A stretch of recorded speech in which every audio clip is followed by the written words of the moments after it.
Et tout d'abord, merci pour votre passage dans le cadre de la campagne de lancement des activités à haute fréquence pour le mois de décembre, parce que c'est un mois de mobilité extrême dans le cadre du quotidien des Camerounais.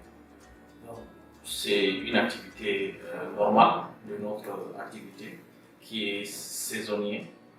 Et là, on est en train de se mettre à travailler dans le cadre de différentes activités pour permettre à ce que tout soit nickel pour observer la période de haute fréquence d'activité.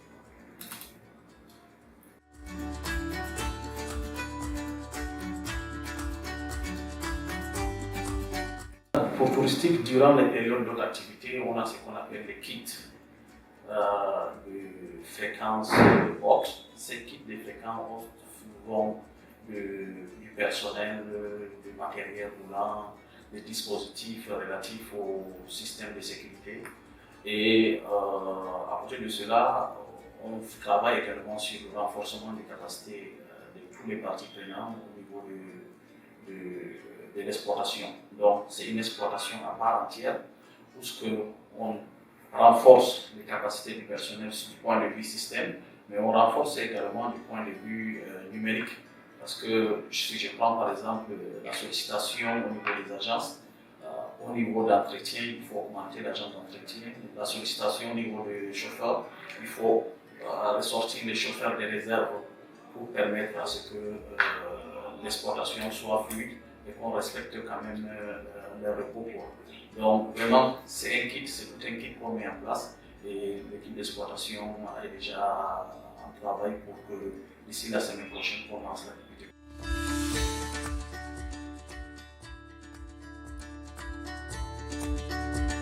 Oui, parlant de sécurité, aujourd'hui, mis à part notre équipe de sécurité qui a convoqué le comité en question pour le réveil de différentes procédures, nous, sans toutefois oublier également le dispositif Human Driver qu'aujourd'hui on s'est arrivé et qui constitue un argument primordial dans le cadre de notre exploitation. La sécurité assistée, aujourd'hui, le chauffeur il est assisté, le passager il est assisté par cet outil qui est pour nous salutaire.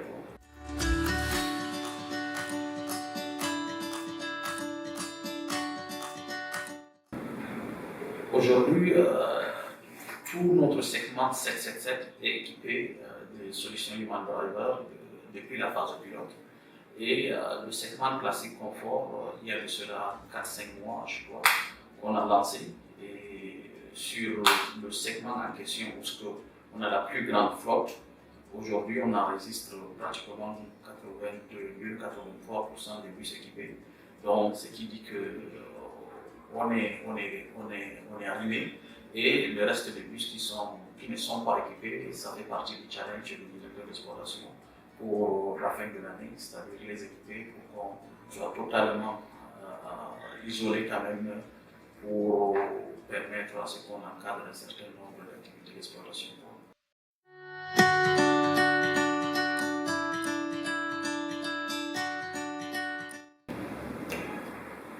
Oui, la solution Human Driver aujourd'hui, en tant qu'outil, est utilisée dans un système. Si je dis système, c'est-à-dire il y a les zones, il y a le matériel roulant et il y a le matériel intelligent qui est Human Driver, qui permet à ce qu'on fluidifie l'exploitation. Le point sécuritaire, c'est le point qui est mis en avant, mais au-delà de la sécurité, aujourd'hui, en utilisant, on a une optimisation au niveau du temps de repos des chauffeurs, par exemple. On a une optimisation au niveau de la planification de bus via la géolocalisation. Si avant, pour avoir la position du bus, il faut appeler le chauffeur ou appeler son convoyeur qui est amené à prendre le téléphone au volant, aujourd'hui, la salle de contrôle nous donne la position du bus et ce qui permet une meilleure planification au niveau de l'exploitation. Donc, pour nous, c'est un tout pour l'exploitation.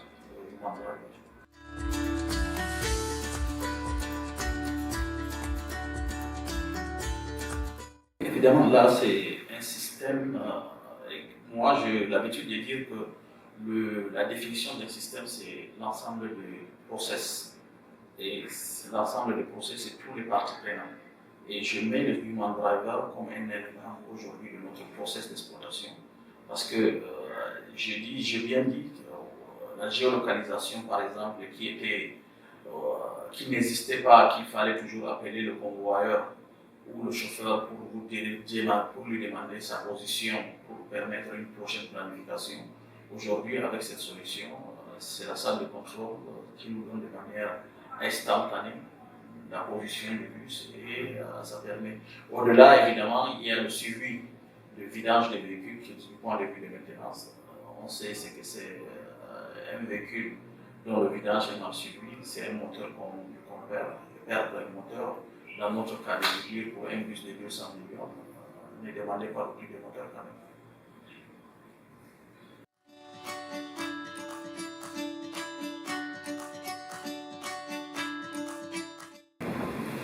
Depuis le déploiement du dispositif Human Driver aujourd'hui, on a considérablement baissé les différentes anomalies de trajet qu'on ne suivait même pas auparavant. Je prends par exemple le téléphone au volant aujourd'hui, qui, au lancement des solutions, la première semaine, on s'est retrouvé pratiquement avec 30% des chauffeurs qui, de temps en temps, s'amusent à toucher leur téléphone. Aujourd'hui, on a totalement éradiqué ce problème. Le chauffeur qui est à bord sans ceinture de sécurité, là, ce sont des anomalies préméditées. Là, immédiatement, on a travaillé avec les délégués de chauffeurs et ensemble, on a mis des mesures de sanction. Immédiatement, là, ce sont des anomalies qui ont été éradiquées. Il y a quelques-unes, telles que l'excès de vitesse, ou ce qui s'hasarde souvent à trop accélérer par endroit pour aller à 3 km de plus, à 5 km de plus. Et là, on est en train de travailler pour cela. Vraiment, pour nous, cet outil nous a permis de diminuer considérablement les accidents et les incidents durant les 5 mois d'activité, comparatif à l'année dernière, pratiquement de 93%.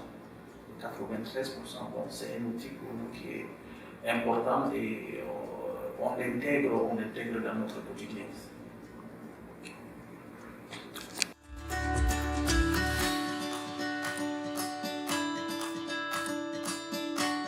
Passagers lambda aujourd'hui emprunter nos bus équipés de dispositifs Human Driver permettra à ce que les voyages soient suivis. Parce que la solution Human Driver, c'est 3 plateformes quand même de suivi interconnectées. On a le ministère qui suit son déplacement en toute sécurité. On a l'opérateur BICEF via son dispositif qui suit son déplacement.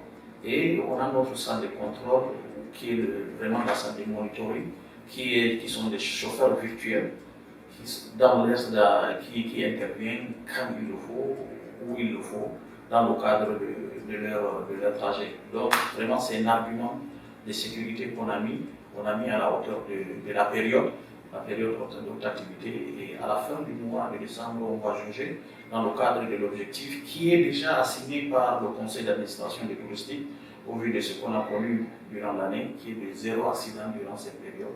Et je crois que l'équipe d'exploitation est mise au mur.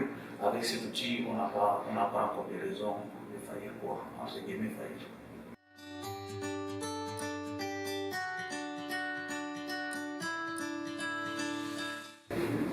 Ok, aujourd'hui, c'est bien beau pour touristes de s'équiper, ou bien une ou deux autres structures du secteur ou de notre secteur de transport de s'équiper de cette solution. Mais on est en sécurité que si seulement qu'on fasse un mouvement d'ensemble. La route n'appartient pas simplement à Touristique, ni à une autre agence ou un autre opérateur. Ça appartient à tout le monde. Et plus on sera équipé de ces dispositifs, plus on mettra en avant ces matériels de sécurité, moins on aura des accidents sur nos routes. Et en ce qui concerne le secteur que je maîtrise entre guillemets un peu très bien, le transport interurbain, Human Driver est loin d'être un outil seulement de sécurité. c'est un outil de management de performance logistique. Et je crois qu'avec tous ces arguments, on se doit vraiment de s'armer et ensemble, on atteindra les objectifs fixés par le gouvernement et fixés également par notre secteur d'activité. Parce qu'un passager qui quitte de chez soi, qui vient acheter le service qui est le voyage, vraiment c'est quelque chose sans sécurité vraiment qu'il achète. Donc j'invite quand même tous les partenaires, les collaborateurs, les membres du secteur transport interurbain et même pourquoi pas marchandises pour s'animer à cet outil et pour qu'ensemble on puisse atteindre des objectifs de zéro accident sur nos routes. Je vous remercie.